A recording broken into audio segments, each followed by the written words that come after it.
Welcome back, everybody, to the Derby City Fandom podcast. Today, with all of the fun going on involving the Squirrel and the Kree and all sorts of other shape-shifting nonsense, today I think it's a good time to actually talk about the film that introduced it all. So we're talking Captain Marvel. Carol Danvers herself. Yes, as portrayed by Brie Larson.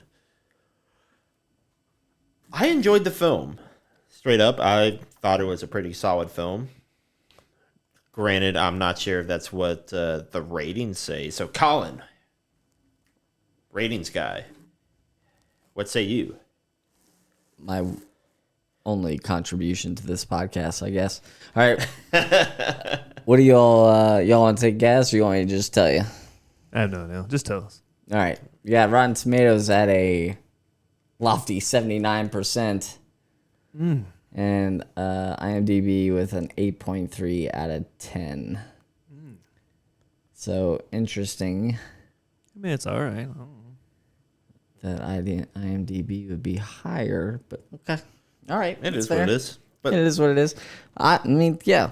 Like you all said, I thought the movie was very awesome, and there was definitely some throwbacks that I enjoyed in regards to 90s theme kind of stuff, you know? Mm-hmm. I will say, I mean, a blockbuster. Come on. There's only like one of those left in the entire freaking country. And I'm pretty sure they used it for this film. I was more of a Hollywood video guy, but I would say I enjoy the movie more now than I did when I actually watched it the first time. That's fair. Full disclosure, I started with Secret Invasion before going back to watch Wow. Captain Marvel. So were you like So confused as shit? Or? only a little bit. Like, I knew who the characters were supposed to be and how they were like involved in Secret Invasion, but then actually getting the baseline information, I can see why they decided to kind of further expand into, I guess, what Secret Invasion is becoming. Mm-hmm. I can relate, Kenny. Is when I think that's partially why I don't want to say like I dislike Captain Marvel, the film. It was enjoyable. It was entertaining. But the entire time I was watching, I was like, I didn't really follow the plot. I didn't really know the characters. I didn't understand the backstory that much. And that falls on me. Like I'm not the biggest comic book reader, but Yeah. But now after seeing more Marvel films and kind of connecting the dots, I look back on it more fondly. I'm like, oh yeah, all right, that's pretty cool. Yeah. So one thing that irks me a little bit, I was trying to bring this up with Colin ahead of time, and he's just like, no, save it for the podcast because I think it would be a good spot. But I stand by what I said. yes. So the concept of Captain Marvel is interesting, or maybe not even the concept, but just the naming convention.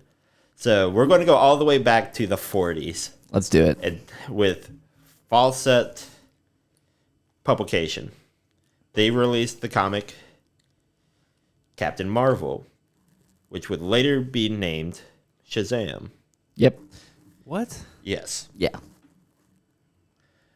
So in the 50s, about 10 years later, after Captain Marvel was selling more copies than Superman during that decade, got sued by DC because their character was too close to Superman. So Fawcett kind of buckled and they discontinued the line for a handful of years. We then get Marvel, like Marvel Comics, picks up the name again in 1968 with Captain Marvel, or Captain Marvel as portrayed by Marvel, the original Captain Marvel. All right. So going back to the Shazam thing, like the Shazam, like the DC superhero Shazam. Yes. Yes. So is that related at all? Like there's Only modern in name Shazam only. movies. Only in name Name, only. Okay. yeah. Only a name only. So you clarified But that for me. it's only a name only, but that's why I'm like rubbing my temples, being like, there's Captain Marvels, there's the Marvel family, but then the Marvel family is related to all the people dealing with Shazam, and then Captain Marvel becomes Shazam because of lawsuit reasons. And then you're saying when Marvel Comics picks it up, gets a hold of Captain Marvel, the character's name was Marvel. Yes. All right. So we're all on the same page now. Yes. Life is good. Which we can then tie this back to the movie as well. So we do have Carol Danvers interacting with Marvel, but this Marvel is not the same Marvel. They kind of like gender swapped them and changed their names. In the comics, it was Walter Lawson, and I forget the name of the actress that does it. I'm drawing a blank too. What is her name? Which character? Who actually plays? Annette. Yeah, Annette Bening. Yep. But her particular Marvel, I guess the human persona, goes by a different name and makes that even more confusing. So go ahead. No, go ahead. I think I know what you're about to say. So from there, we then also have Carol Danvers, who starts out as a Miss Marvel and then inherits the title Captain Marvel from Marvel in the comics. Then we get other people that become Miss Marvel or Captain Marvel. You get Monica Rambeau, who becomes a Captain Marvel. We then also get Kamala Khan, who becomes a Miss Marvel, of which we then see them all come together for the Marvels movie that's coming out later in November of this year. This year, right. So, Carol Danvers, let's just give a general synopsis of the film. So, Carol Danvers is, what's the best way to describe it? Of Cree descent. Oh. But she's a hybrid. Okay, that's fair. She starts out as a human. Correct. Human test pilot, joining the Air Force. Couldn't really make a name for themselves because very kind of male-centric kind of vibes throughout the entire film, of which we do have a handful of just kind of like awkward moments where they're just like, yeah, no, if like this is the only thing we could do because we're women in the Air Force. So we're test piloting all these experimental craft. Which at some point, they mentioned this kind of in the movie, but at some point, all of the pilots are just going to be flying drones in just a matter of time. Mm-hmm. But anyway, yeah. So then, we see her up on, what's the planet is called Hala. Yeah. And so she's going through all this training with the character Jan Rog. Yeah, played by Jude Law. And they kind of have some training that's going on, and that they're fighting in like scenarios, whatever, are pretty cool, I think. Yeah, martial arts. Yes. And close quarters combat sort of scenarios. And then they are her and her crew. What is the... You know what? Never mind. It doesn't really matter. So then they're sent off to a Kree planet. No, not a Kree. Yes. A Skrull. Yeah. A Skrull planet. But they're like a rescue mission on a Skrull planet. Yeah. You're getting your races mixed up. Yeah. There's a lot going on. So basically, a rescue mission is put into play, and then they are ambushed, and that turns out well. Kinda, yeah. Right? In an awkward situation, it turns out well for the Kree because they kill off just about all of the Skrull except for like maybe 12 of them. Talos. Of which we get our main Skrull protagonist. Are you gonna say his name? Talos. Talos, however it's pronounced. Talos. I don't know. But yes, so I like him. I think he's a cool dude. we see our first introduction to kind of like the memory reading machine that the Skrull have, and the whole idea that Carol Danvers has like a 6-year gap of memory due to crashing in a test flight of an experimental craft, of which then she gets, in theory, shot at by a Skrull in her memory. It does happen. It's not in theory. It does happen.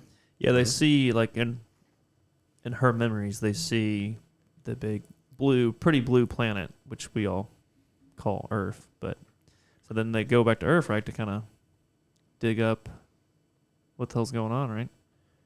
Well, yes and no. So she gets abducted, Carol Danvers / Veer, as the Kree call her. Oh yeah, she escapes. She escapes. She does. Of which she then crash lands into the Blockbuster Yes. somewhere in California. So from there we get the fun interactions to young Nick Fury, rookie Coulson.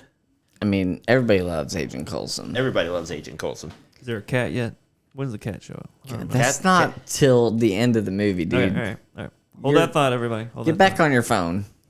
Hold that thought. I'm waiting for the cat to show up. Oh, Jesus. Oh, man. Okay. But then we have Carol Danvers kind of fighting with these visions / dreams / nightmares of her past life. But she has no memory of who she was, who any of these people are in her memory. Only that these individuals are somehow related to her as a person. Yep. So that is her big kind of like driving point through the film, is discovering who she is. And we see that. Yeah. And shit, I just had a train of thought and I lost it. So anyway, back to Agent Coulson and Nick Fury. They end up chasing Carol through, they're driving and she's basically on a train, so they're side by side. Meanwhile, she's trying to fight a Skrull. Mm-hmm. And everybody knows what a Skrull is. And basically, they kind of just, I'm not entirely sure what happens. Well, she gets bamboozled because the fun thing about putting a shapeshifter in a crowd of people So you can shapeshift. is that you can shapeshift into any body and just walk in a random direction, and somebody's going to lose track of you. And it happens. Pretty much. Twice, actually. Yeah.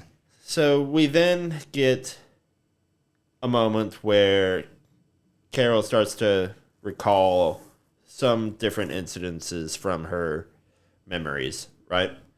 And is kind of able to narrow down going to a particular bar, of which he then has a at-length discussion with Nick Fury, being like, hey, I didn't used to think aliens were real, but then we just split open a Skrull on a table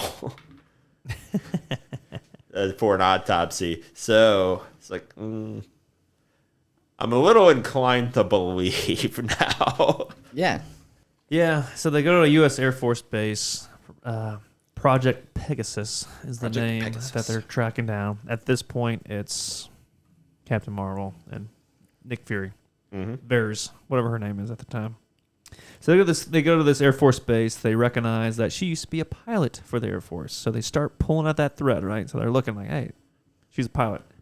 They find some information that I guess there's some former people part of this project in Louisiana. And that's when we meet. Anybody? Rambo. Yes, I forget the mother's name. The daughter is Monica. Maria is the mother. Maria. Okay. Duh, Kenny. Honestly, I forgot. And at some point, there's a cat involved in between there. Yes, the cat is on base. Yes. When they go through the archives is when we see Goose for the first time. Jake's favorite character in this film. Goose. Everybody. I named it Chewy earlier in a different episode. I apologize. The cat's name is Goose. Yes. Rookie mistake. But At this point, they meet. Varys meets Rambeau, Monica Rambeau, and then Monica's like, "Hey, your name is actually Carol Danvers." So now that we have another name to follow. See, this is going back to like my initial point. Like I'm going through this now in my head. I'm like, when I was watching this movie, I'm like, what the fuck? There's so many names to remember. I'm like, all right, she was Varys, but the movie's named Captain Marvel. But this part, her name is Carol Danvers. So yes. Right, go on. Next step, Kenny. But yeah, so as soon as she talks it out with the Rambeaus, kind of remember who she was, we then get Talos pleading with them, be like, hey, we're actually the good guys. We're just trying to get away from you all because you're systematically trying to murder us because we don't want to go underneath the rule of the Supreme Intelligence and the Kree Empire. So because they decided that it wasn't a good idea, that they were going to be systematically murdered. Of which, the Kree do a really good job at it, frankly. They have like entire divisions. We do see like Ronan the Accuser show up more than a handful of times in this film. Yes. I honestly forgot about that. No, I didn't. That's a lie. But I kind of did, but I didn't. Yes. The other like best known Kree. We see the Tesseract too, don't we? Yes, later on. Briefly. So we then find out that Carol Danvers was working with a Kree that was trying to end the war by developing light speed engine technology sort of stuff, being powered by nothing less than the Infinity Stone. Well, this Kree was named Marvel, right? The Kree was named Marvel. Just to complicate it even more. Yes. Just throwing that out there. Mm-hmm. I'm honestly not confused whatsoever. What? You mean you haven't been keeping notes?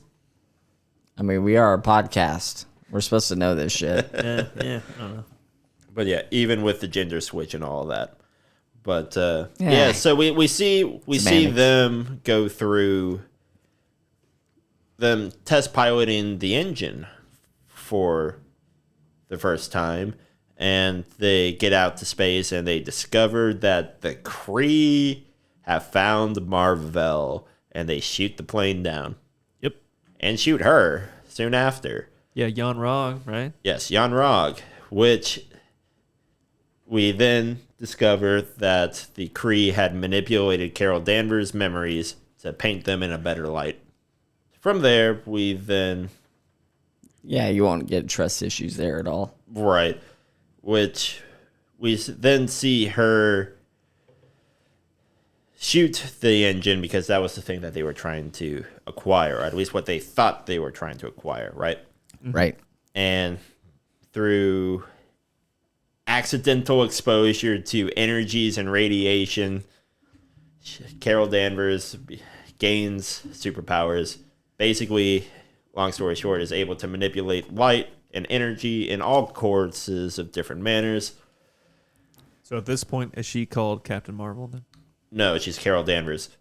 Yeah. All right, so she's just radioactive Carol Danvers at this point. Okay, so if this makes it any easier for you, Jake, Carol Danvers never goes by Captain Marvel at all in this entire film. Well, that's bullshit. Well, no, that's not true. Not even the end? It's on her plane. Captain is on her plane. It's Captain Carol Avenger Danvers. I thought there was a... Maybe you're right. I'm pretty sure... I thought I remember it being on the plane. The point of the story is there's way too many names going on. Right. So she like absorbs the explosion, gets all this special power, right? So yes, but then is just knocked out because of the blast and gets abducted by Jan Rog and is taken to Hala, the Kree home planet, and then is basically trained to be a Kree warrior. She receives different blood transfusions to become technically a Kree hybrid. So for a minute she does bleed blue, but not for long. So at what point, remind me, at what point do they... Is it Talos that recovers the black box recording? Yes. Is that next in our little timeline? Yes. So all of this is happening in kind of like a big flashback sequence at the little Louisiana house, right? They kind of upgrade a spaceship that they hijacked from the Pegasus facility to go up to Marvel's special laboratory, just casually orbiting around Earth. It's cloaked. It's cloaked. Yeah, it's cloaked. Cloaked. Is that where the still Tesseract? casually. I can't remember. Is that where the Tesseract's hanging out? Yes. Yes. All right. There you go. So that is where we're introduced to the Tesseract, and I guess the big fight scene between Carol Danvers, the Squirrel. The Squirrel. I said Squirrel. I know. I'm just fucking with you. And the Squirrel kind of teaming up against the Kree at this point. And Carol Danvers just kicks their ass. It is not even a fight. Right? But what makes me sad is that they blow up the Street Fighter 2 cabinet. That's true. Yeah. Yeah. Yeah, I totally forgot about that. Nice. Yeah, because thank you for that. Thank you. For reasons which make total sense, there is a small pocket of Squirrel that are just hanging out in the laboratory because it's cloaked. Nobody could find it. The Kree couldn't find it without special. Kenny says small pocket of Squirrel, but it's actually Talos' family, right? It was Talos' family and maybe 12 other people. Yeah. I don't have an actual number, but they're relatively easy to count. It isn't like a small city or a village of people. It's, maybe 20, 30 people. But from there, we get the big fight scene. They then crash back to Earth. And we see Carol Danvers have a big moment of, I don't need to prove anything to you, Jan Rog. I am who I am at this point. And sends him off back to Hala being like, Supreme Intelligence, I'm coming for you next. Yeah. And we see her fly off with the Skrull after making a promise to Talos that she would help find them a home. That's good. That's clever. Leaving That's Fury funny. a pager. And a cat. A modified pager. Modified pager. And a modified cat. To contact an emergency. Yes. The cat's not for contact, but the pager's for contact. I didn't think that needed to be clarified, Jake, but I thank just wanted you. to clarify for everybody. But yes. So we then have the final closing scene of the movie. Well, Fury kind of... I'm reading this, so keep that in mind. Fury drafts an initiative to locate heroes That's like what Danvers. I was going into. Yes. Naming it after Air Force call sign Avenger, Which is on her plane. which is on her plane. Yes. Okay, so I stand corrected. Yes. But slightly before that scene, we have their last interaction where they're in the kitchen just doing shit, where he gets the pager, the modified space pager. He says Marvel as Marvel, and Carol corrects him. That actually happens in the comics. Didn't realize that. But Yeah. okay. Yeah, I didn't realize that either. Yeah. Of which we then are also kind of introduced to the funny joke of how did Nick Fury lose his eye later on. It's just oh well, Goose scratches it out in this film, which we find out that Goose is an alien, so of course.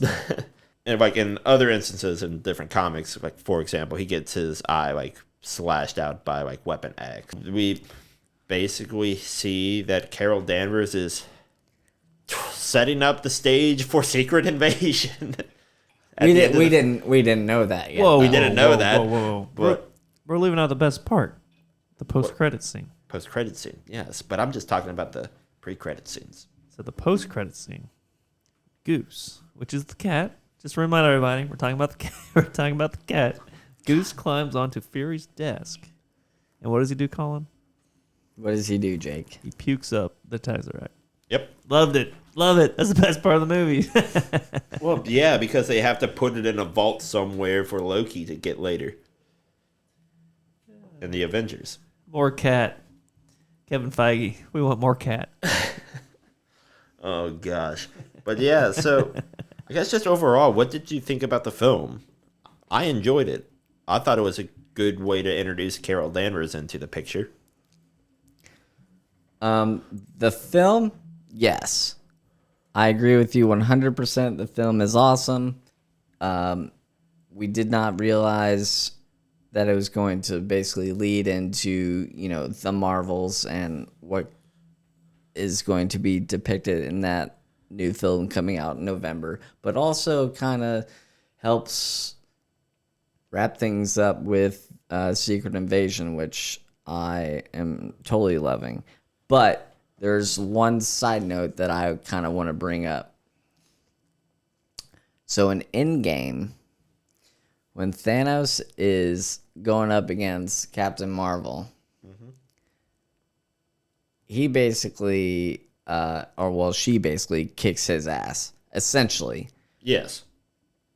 And, he's punching her and whatnot, and she's not even flinching at this point because she's got this freaking... She's got the energy aura on her. Right, exactly. So that is all of the Infinity Stones' power being directed at her. But he's able to just take one stone. I don't remember which stone it was. Do you remember which stone it was? But he takes one of those stones and then just freaking... It was the purple one. It was... Yeah, he just knocks her out and she flies back like 200-300 feet. Yeah. How does that make sense? Well, it's... I was talking with a coworker about this the other day. Shout out to you, by the way. His name's Nick. You're welcome. I think this is my second shout out to him, by the way. That's fine. So that's interesting because Captain Marvel was supposed to be like the initial answer to Thanos for a while. Aside from Drax the Destroyer, but that's a different rabbit hole altogether. He's a punk ass bitch. But we, in theory, see that Carol Danvers is able to deal with Thanos by herself if Thanos is not souped up with all the stones. And he even had then, all the stones, but he didn't turn them on. That's the no, thing. that is bullshit. Why wouldn't he have been using all of the stones all at once simultaneously during that entire fight with all of the Avengers? It makes no sense why he wouldn't have been using them. He was using them. This is freaking bullshit. No, I don't believe that. I don't believe that one bit. Well, I do, because you see that him just trying to put all of them on to prepare to do the big snap, to do the blip, causes him a lot of pain, even for Thanos. Like, you see him struggle against the power surge. So it's not on all the time. Okay, fine. So basically what you're saying is none of those stones were being used. He just had them on his little gauntlet, and then his power against all of Captain Marvel's power, he was still able to match that. That's what you're telling me? Because that is bullshit. She should have been able to kick his ass if none of those stones were being used. So therefore, he was using at least a portion of those stones when fighting her. So I'm heated right now. You're heated a little bit, which is fine, because my counter argument to that is Thanos is still a Titan. Those are strong motherfuckers to begin with. I get that, but I'm sorry, Captain Marvel is more powerful than a Titan. Yes. But if I'm wrong, put something in the comments to tell me I'm wrong. Doesn't make for a good movie if there isn't a big sacrifice. That's why this is a sidebar conversation. This is why I want to poke jabs at Captain Marvel, because some of the shit that happens in Endgame is absolute bullshit. Just like going back in time, they disobeyed all of the rules of time travel, by the way. Well, time travel is depicted however the writers want to do it. They weren't consistent. But anyway, all right, back to Captain Marvel. I'm done. Well, I'm not sure if there's much left past that point. So we see the start of the Avengers, which is kind of odd because we have the whole Captain America is the first Avenger, but that's a different program technically that they started back in the 40s, 30s, whichever. 40s. 40s, yep. I forget the exact year that the first Avenger took place in. I didn't even think about that. Yeah. I gave that movie so much credit. I was like, what a clever little thing. Like, Nick Fury's over there. Samuel L. Jackson's typing.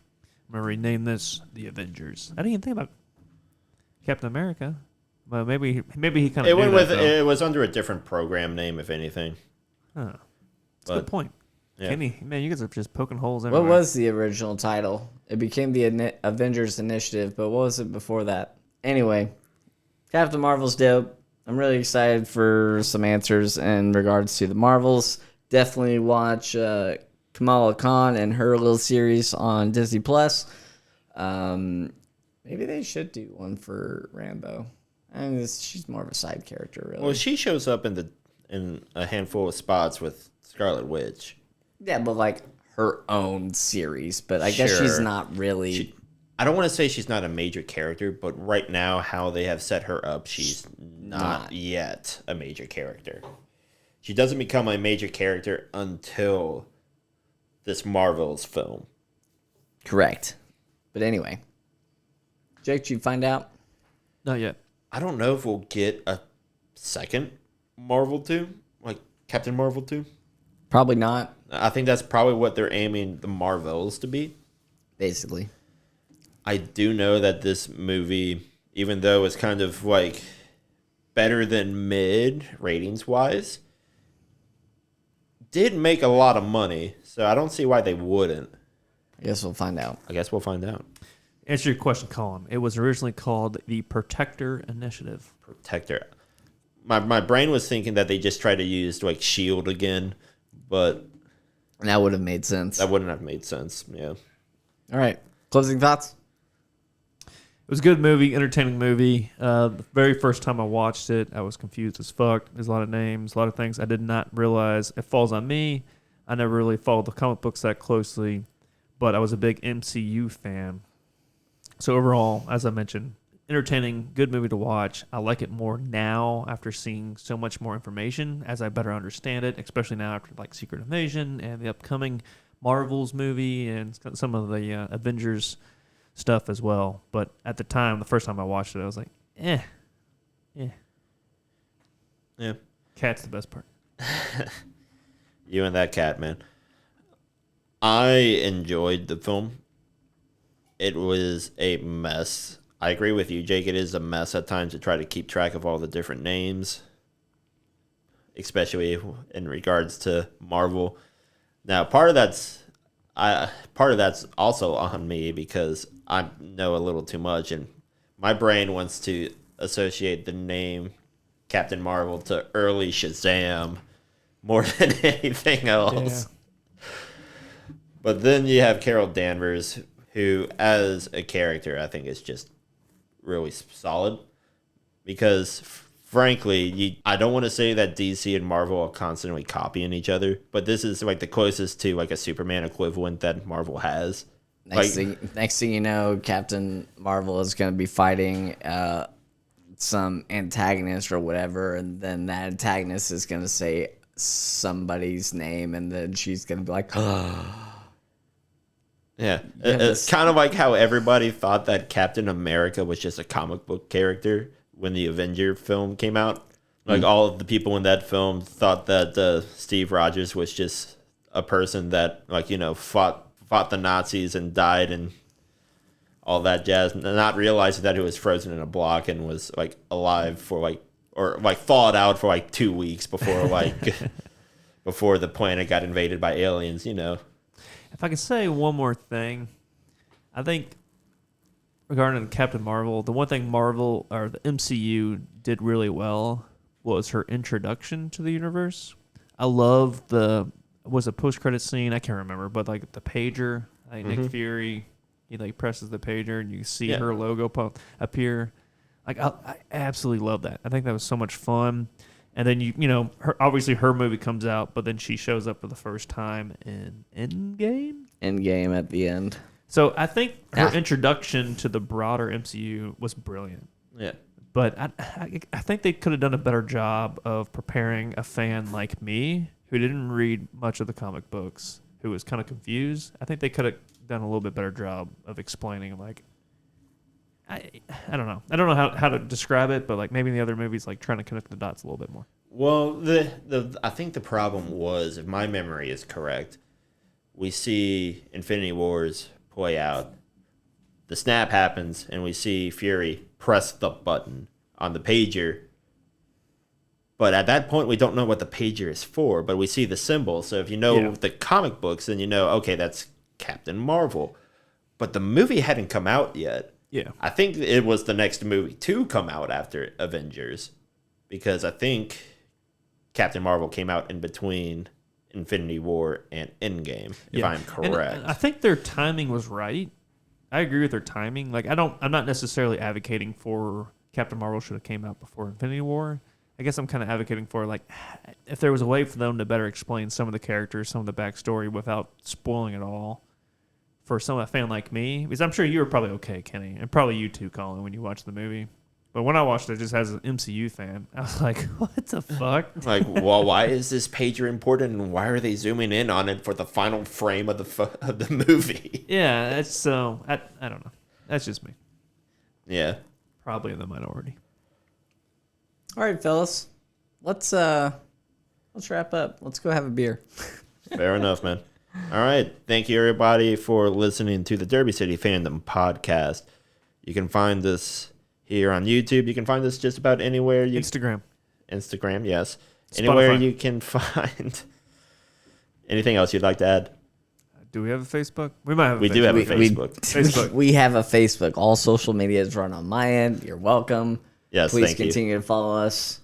Tell all your friends and family about us on Facebook, Instagram, YouTube. Subscribe on YouTube, please. But yes, thank you all for listening, and I think next time, Secret Invasion wrap up.